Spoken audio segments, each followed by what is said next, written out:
Kitepile Jesu fela Kienalifika laka Kekeka ite pabuna Kitepile yena fela Jesu Christe kilifika Hote huhu Hutafita Hote huhu Hutafita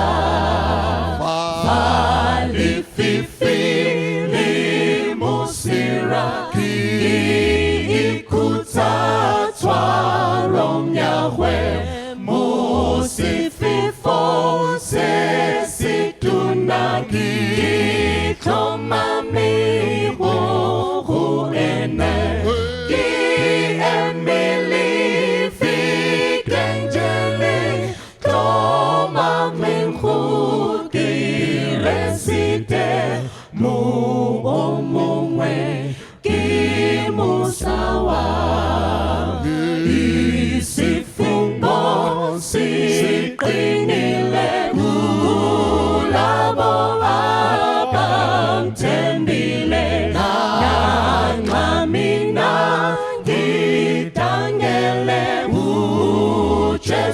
Jesungiza Tembile Jesu Kristu litwala Koko gunye Uzodula Koko gunye Uzodula When he shall come with trumpet sound Oh may I then in him be found Letting his righteousness alone Faultless to stand before the throne On Christ the solid rock I stand All other ground is sinking sand All other ground is sinking sand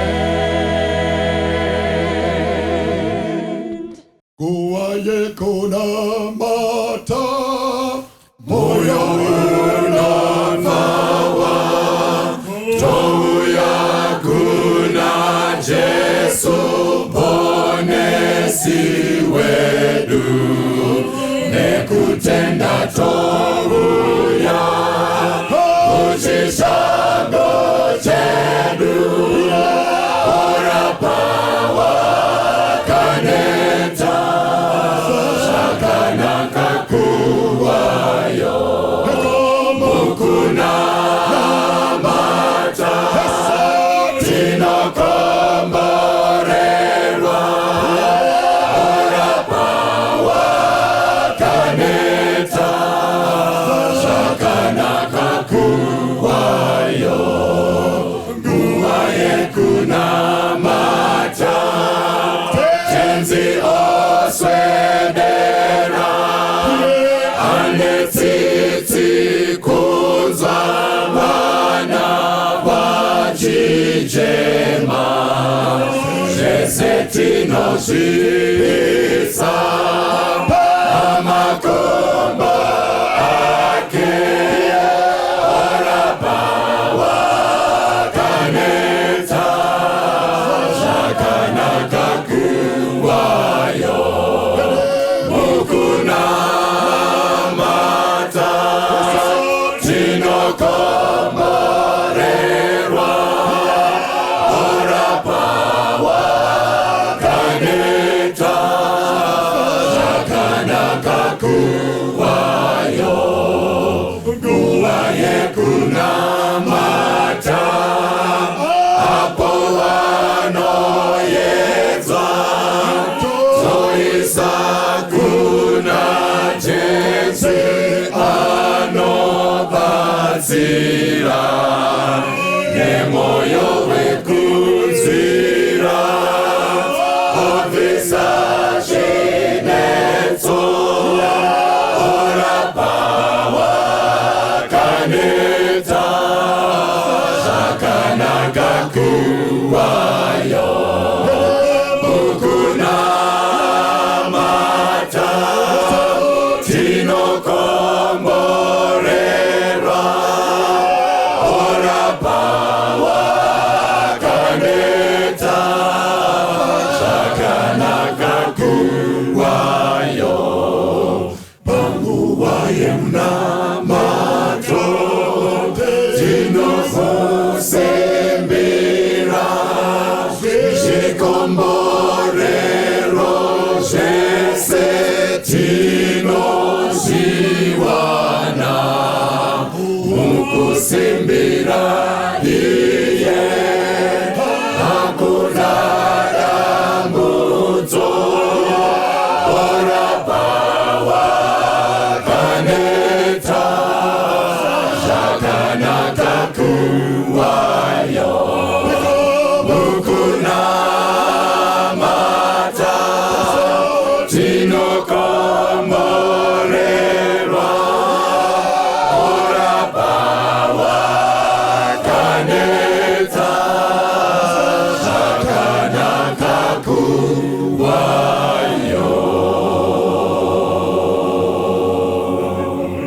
Tinokuchingamidzai vana vaMwari mukati mechirongwa chekudzidziwa kweshoko raJehovha. Toda kuti tarise kubhuku raIsaiah. Isaiah 55 ndichaverenga kubva pavhesi ya6 kusvika pavhesi ya9. Ngatimbowanai mukana wekunamata tisati taverenga. Ishe tomutendai pataakuverenga soko renyu, tokumbira kuti mutiropafadze naro, ini ndidzikisirwe, imusimudzirwe. NaJesu tanamata. Amen. Isaiah 55 verse 6 kusvika pa9. Shoko raMwari rinoti, tsvakai Jehovha achawanikwa, danai kwaari achiri pedyo. Akaipa ngaasiye nzira yake, nomunhu asakarurama mirangariro yake ngaadzokere kuna Jehovha. Iye uchamunzwira nyasha nokuna Mwari wedu, nokuti achakanganwirwa zvikuru. Nokuti ndangariro dzangu hadzizi ndangariro dzenyu, nenzira dzenyu hadzizi nzira dzangu, ndizvo zvinotaura Jehovha. Nokuti denga sezvarakakwirira kupfuura nyika, saizvozvo nzira dzangu dzakakwirira kupfuura nzira dzenyu, nendangariro dzangu kupfuura ndangariro dzenyu. Musoro weshoko unoti kutsvaka Jehovha. Kutsvaka Jehovha. Isaiah akati siyanei nevamwe vaprofita veOld Testament, nokuti iye anotaura zvakanyanya pamusoro pekuuya kwaMesiyasi neumambo hwaMesiyasi. Saka achizonzi muprofita wevhangeri, the gospel prophet. Saka muchaona kuti kubva pavhesi yekutanga tinosangana nerukoko runokokiwa vanhu kuti vauye kuna Jesu. Rukoko runofananidzwa even nerwakaitwa naivo Jesu pachavo kuna Mateo 11 verse 28, uyai kwandiri imi mose makaneta makaremerwa. Saka kubva pavhesi yekutanga yachapter 55 kusvika pavhesi ya5, rukoko runokokiwa vanhu kuti vauye kuna Jesu.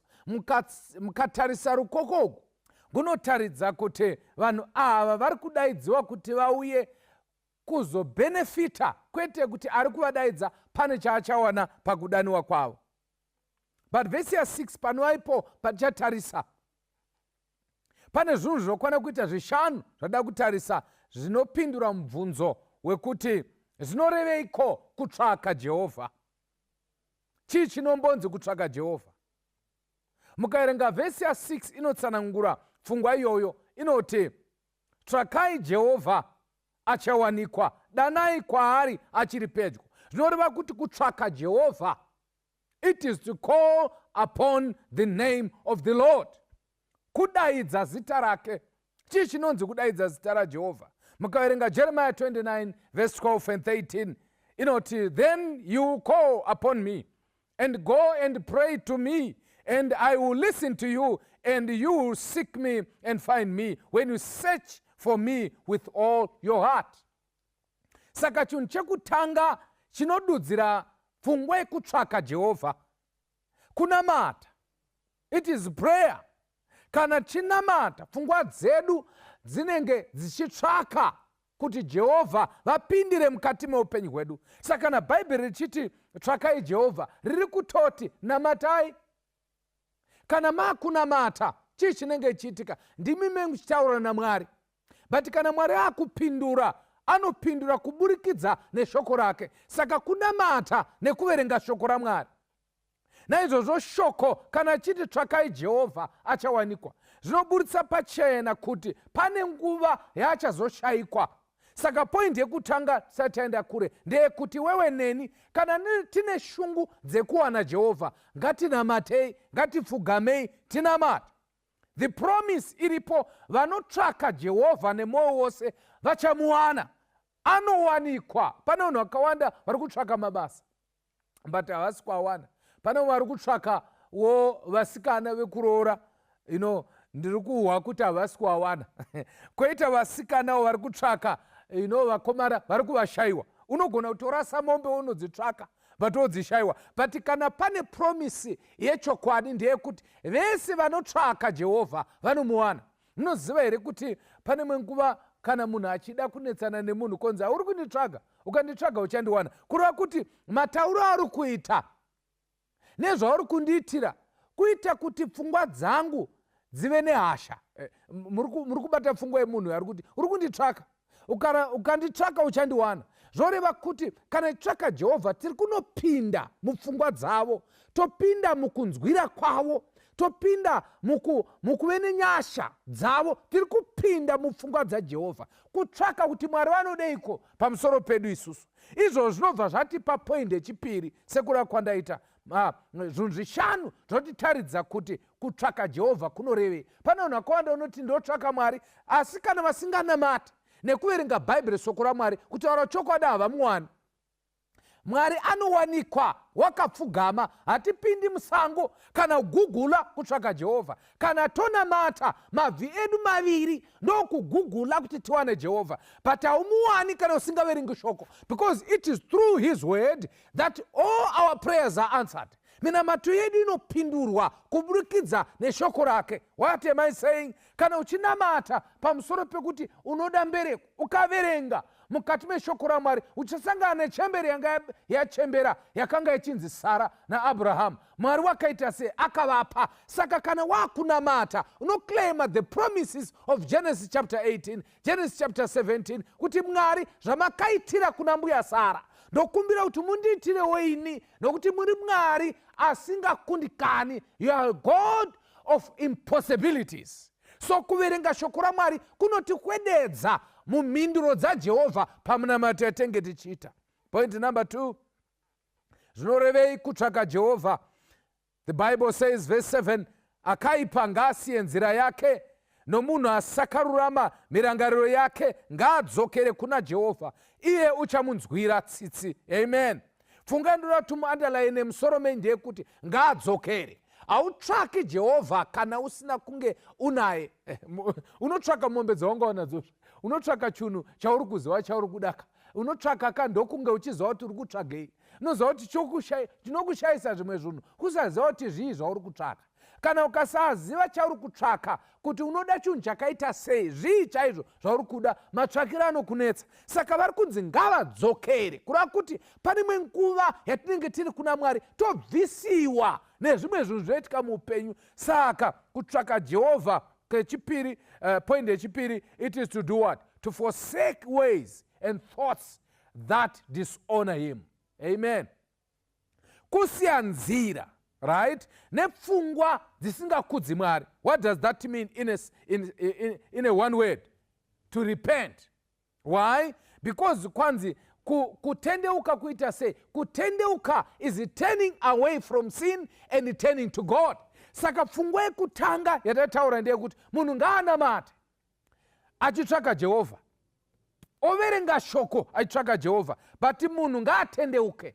Tine dambudziko nevanhu vanonamata, maprayer warriors, but vasingadi kusiya nzira dzakaipa. Kutsvaka Jehovha hakusingopfugama nekutsinzina, kusiya nzira dzakaipa. Hazvishandi kutsanya nekuzvimanikidza kunamata Mwari iwe uri mutsvina.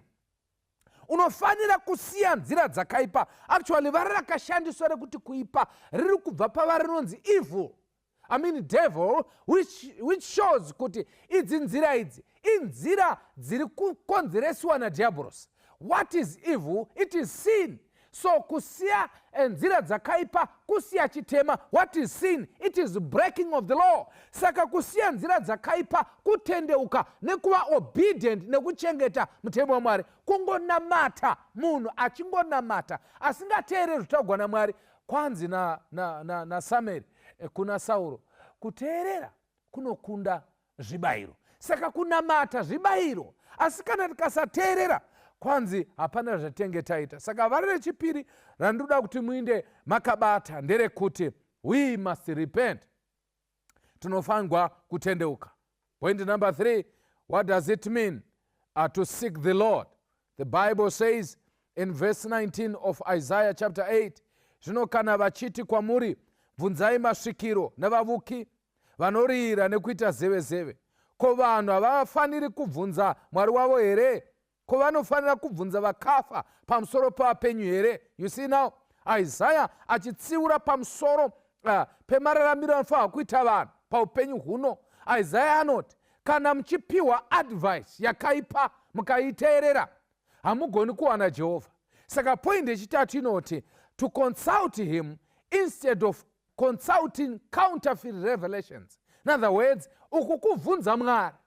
Nyaya yekuvhunza Mwari ndiye kuti Mwari ndoita seiwo pachinhu ichi. Unenge wasangana nekurwara kana kurwarirwa kana dambudziko rausingahwisi mukati meupenyu. Kune zvinhu zvinoitika mukati medu zvisingahwisisiki chii chinoitika. Nyaya zhinji dzandinowana tichitaura nevanhu dzinotaridza kuti Satani ari kushanda nesimba kuvanhu, kuvhiringa vanhu kuti vanhu varege kutsvaka Mwari. Saka Bhaibheri soko raMwari riri kuti kana muchizenge mapuwa mazano ekuti mubude mucertain problem, but mazano acho ari ekuti musiye Mwari, mubvunze vakafa, nokuti vakafa hapana chaunoziva. Kwanzi vanhu vafanira kuvhunza Mwari here pamusoro pezvinovanetsa.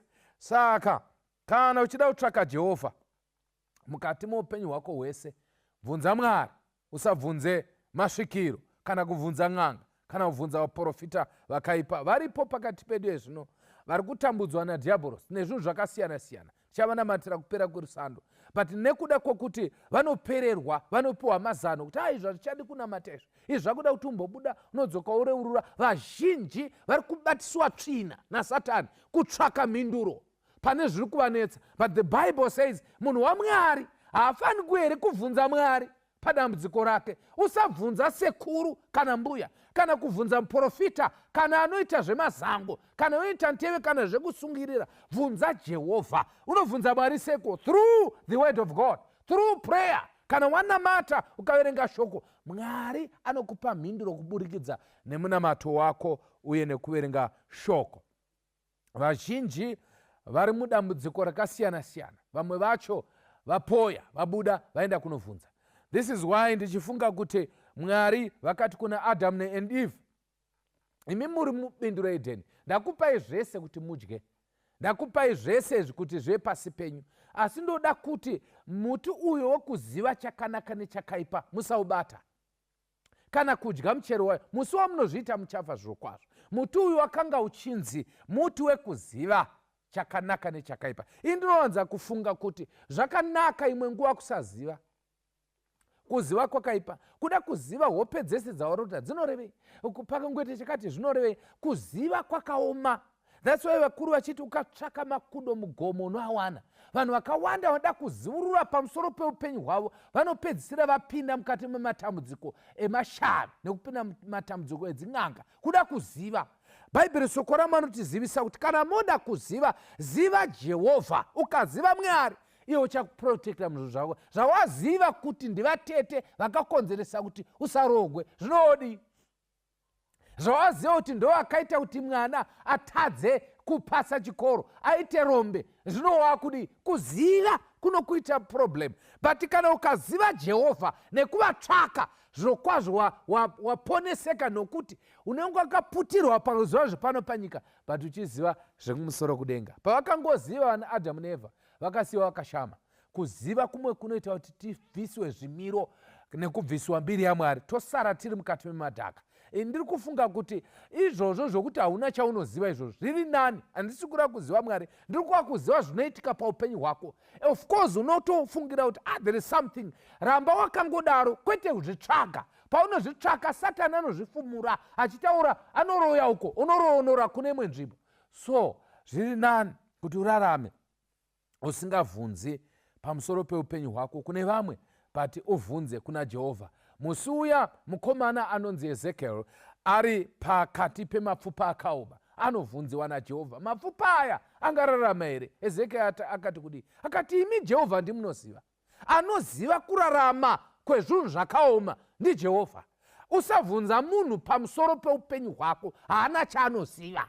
Anoziva ndiJehovha. How do you ask God? You pray. Kana wanamata, Mwari unokupa simba rekusangana nemaproblems iwayo nekubuda mukati mawo. Kana waverenga shoko, unoona vamwe vakakunda, vakasangana nemaproblems akafanana nawo kusangana nawo. Shoko rinoti hapana chitsva chamusangana nacho chisina kumbosanganikwa nacho. So point number 3, usabvunzira ba. Chanamatira vanhu vakaendako, vachiri kutoendako, vari kuti ni pastor ndakaguma ndaendako kunovhunza chii chiri kuitika. Tichavanamatirira kuti Mwari avasunungure vabvunze Jehovha, nokuti vakafa hapana chavanoziva. Point number 4, tikubata vara rekutsve tingatsvaka sei Jehovha, zvinomborevei kutsvaka Jehovha. Point number 4, chapter 9 yaIsaiah verse 12 and 13. Ndiri kumhanya pana Isaiah, ndopanda vhomora nyaya dzangu. Isaiah chapter 9 verse 12 na 13, the Bible says, vaSiria pamberi nevaFiristia mashure vachapedza Israeri nemuromo wakashama. Nyenge zvakadaro kutsamwa kwake hakuna kudzorwa, asi ruoko rwake rwakaramba rwakatambanudzwa nazvino. Amen. Asi vanhu havana kutendeukira kuna iye akavarova, havana kutsvaka Jehovha wehondo. So point number 4, apa muchatoona kuti kunyange maIsraelites vaisangana nemaproblems ekuti vaAsiria vaivatora navamwe vese nevaFiristia, Mwari wainyambudzira achifungidzira kuti kana vanyambudzirwa vanodzokera kuna Jehovha. But the Bible says ruoko rwake rwakaramba rwakatambanudzwa kuti vanhu vauye, but vakaignora. Kwanzi havana kutendeukira kuna Jehovha. Saka chii chinombonzi kutsvaka Jehovha? It is turning to God for rescue from his own anger. Maibata here? Kutendeukira kuna Mwari kuti dzikinugwe kubva muhasha dzake. Sechiti hasha dzake shamukai nevaAsiria nevaFiristia ndidzo hasha dzaJehovha. Vamwe vaFiristia mukati meupenyu ndo zvatosangana nazvo. Mwari achitinyambudzira kuti tidzoke mukati mezhira, but kana tanyambudzigwa tobva tapanduka, tobva taenda tarasa nekusiya ruoko rwaJehovha rwakatambanudzwa. Handepa point number 5, chii chinonzi kutsvaka Jehovha. Isaiah 31 verse 1 inoti, vane nhamo vanomukira Igipita, vanoburukira Igipita kundotsvaka kubatsirwa, vanotenda mabhiza, vanovimba nengoro dzekurwa nadzo zhinji, uye navatasvi vamabhiza, nokuti vane simba kwazvo, asi havatariri kuno mutsvene waIsraeri kana kutsvaka Jehovha. Amen. Saka zvinoreveko kutsvaka Jehovha? Kutsvaka Jehovha, it is to ask for his guidance, to put our trust in that rather in him rather than human strength and wisdom. Saka kutsvaka Jehovha, kutsvaka kutungamirirwa naiye. Chipanga mazano wedu ngave Jehovha, and then tovimba naye pane kuvimba nemunhu, kana kuvimba nesimba redu, kana kuvimba nenjere dzedu kana dzavanhu. Isaiah anoti kuIgipita hakuchadzokeko, nokuti Israeri yanga yakuti Igipita mutibatsirewo pahondo dzedu. Jehovha akati aizvo, mobatsirwa neIgipita kwamakabva. In other words, kudzokera kwatakabva hakuchaiti. Hazvichaiti kudzokera kumashavi, hazvichaiti kudzokera even kun'anga. Ndiri kutaura newe sisi, kudzokera mustriti futi, kuti ufambe futi usina kupfeka, hazvichaitiba. Actually, kuti uone kuti hazvichatoiti, vanga vachizviita vakutobvako vari kuuya kuna Jesu. Kudzokera futi mumadhiri asina naMwari hazvichashanda ba, zvakaexpire. Vanhu vakuuya kuna Jesu, everyone pfungwa yake yakufokasa pana Mwari. So let us seek for God's guidance in everything zvatoita mukati meupenyu. Mwari ngaatsvagwe kuti Mwari ari kuda kuti tiite sei. It's high time, Israel, kuti tsvage Jehovha. It's high time, vana vaMwari, tibve kuzvinhu zvenyika tiinde kuna Mwari, nokuti Jehovha ndiye ega ane simba redu. Vamwe vanovimba nemachinda, vamwe vanovimba nengoro dzehondo, but isu, we will remember the name of the Lord. In the name there is the power to conquer sin. Muzita mune simba rekukurira chitema. Muzita raJehovha ndimo mune mari dzedu, ndimo mune zvese zvatingada. Ukaridaidza 4 verse 12 yamabasa apostora, hakuna rimwe zita ratakapiwa kudenga nepanyika. No other name except the name of the Lord Jesus. Saka tadaidza zita raJesu, tadaidza ndiro zita.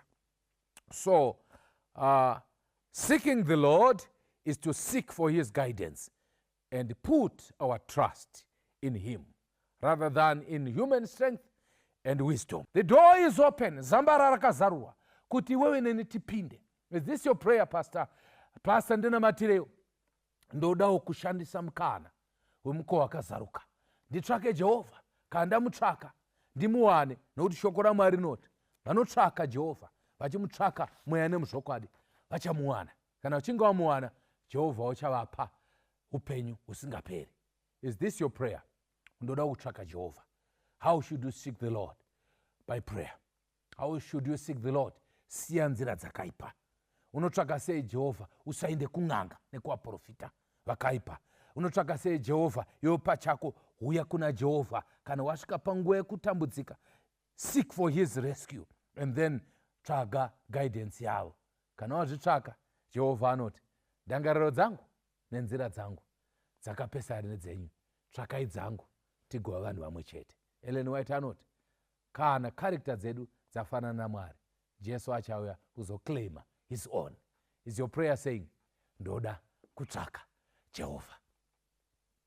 Ishe tomutendai, toda kukutsvakai, toda kuti munhu wenyu ave nenzara nenyota yekuti aruramiswe. Toda kukutsvagai Baba. Tambotsvaka zvimwe. Mari yatsvagwa Baba, yatsvagwa. Vanhu vakateerera chirongwa chinoenda kuchitarira vatsvaka. Vamwe vanoti kana vakutsvaka mari vanotokwira nendege yavasina kumbonge vakakwira. Vamwe vari kumhiri kwemakungwa havana kuberekerwa ikoko, vari kutsvaka mari.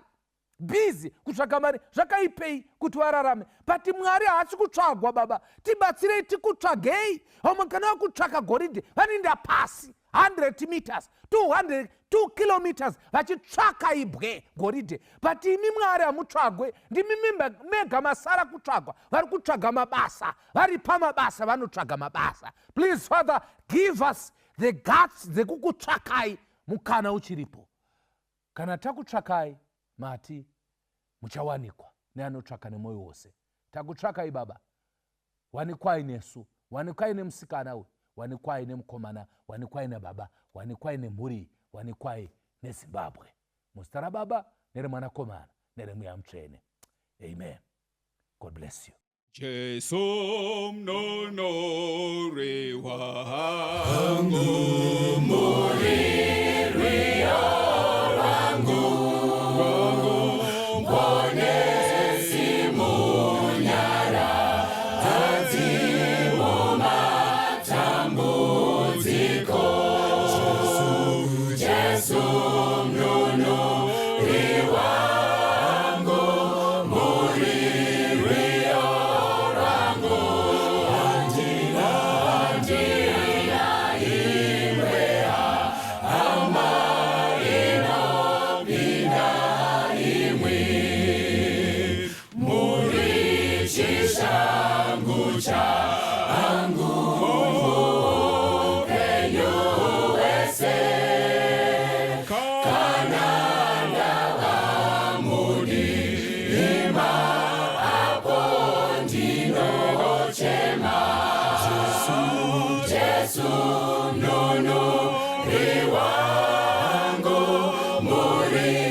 Jesu mnunuri wangu, muririo rangu, andina iwe amairo pinda imwe, muritu faro rangu mukasire dima, dofarane mwikwa azo mudangairo renyu. Jesu mnunuri wangu, muririo rangu, andina iwe amairo pinda imwe. Jesu mnunuri wangu, muririo rangu, andina iwe amairo pinda imwe.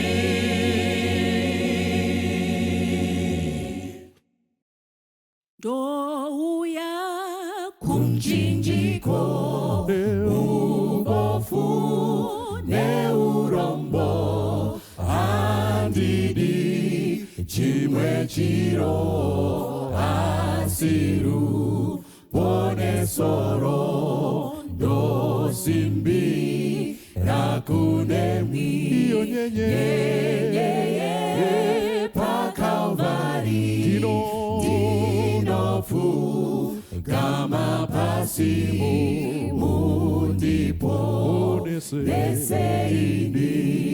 Jesu ndo dochemera moyo wangu waipa.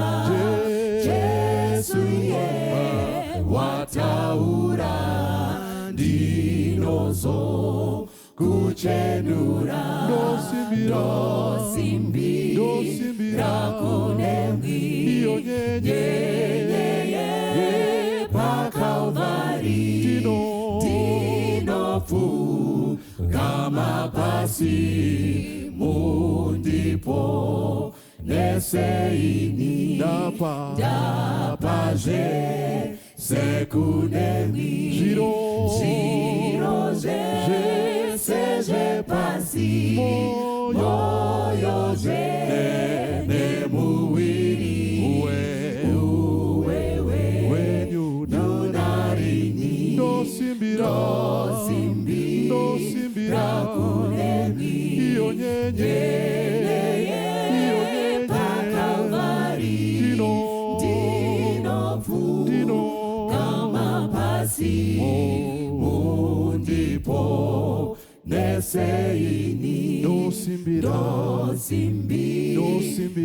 kunemi mune zitsitso zenyu zvinondarapwaini nemaropa